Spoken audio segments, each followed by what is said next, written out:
लाचेची मागणी केल्याप्रकरणी तलाठी ताब्यात, लाचलुचपत विभागाची कारवाई।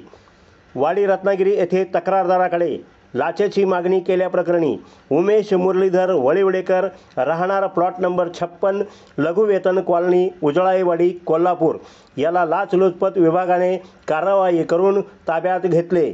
यातील तक्रारदार पन्हाळा तालुक्यातील गिरोली येथे शेतात बोर मारायची असल्याने बोर मारण्याची गाडी शेतात रुतू नये यासाठी शेतात जाण्यासाठी रस्ता नसल्याने शेतात JCBच्या साहाय्याने खडी पसरत असताना त्यावेळी तलाठी वळिवडेकर त्या ठिकाणी येऊन परवानगी न घेता काम का करता असे म्हणून त्यांनी सदरचा JCB पंचनामा करून ताब्यात घेतला।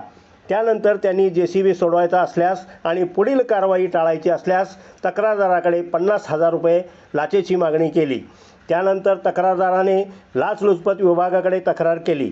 लाचलुचपत विभागाने सदर तक्रारीची पडताळणी केली असता तलाठी वळिवडेकर यांनी सदरचा JCB पंचनामा करून ताब्यात घेऊन तो सोडवण्यासाठी आणि पुढील कारवाई टाळण्यासाठी तलाठी वळिवडेकर यांनी तक्रारदाराकडे 30,000 रुपये लाचेची मागणी करून त्यात तडजोड करत 25,000 रुपये मागणी केल्याचे निष्पन्न झाले। सदर तक्रारदाराच्या फिर्यादीवरून लाचलुचपत विभागाने तलाठी वळिवडेकर याच्या विरोधात कोडोली पोलीस ठाण्यात गुन्हा नोंद करण्यात आला आहे।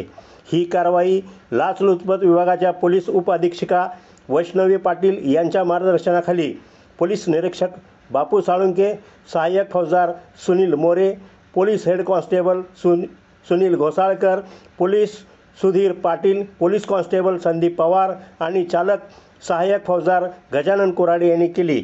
ग्रामदेवता प्रतिनिधीसह मुरलीधर कांबळे यांच्यासह रफिक मुल्ला, कोल्हापूर।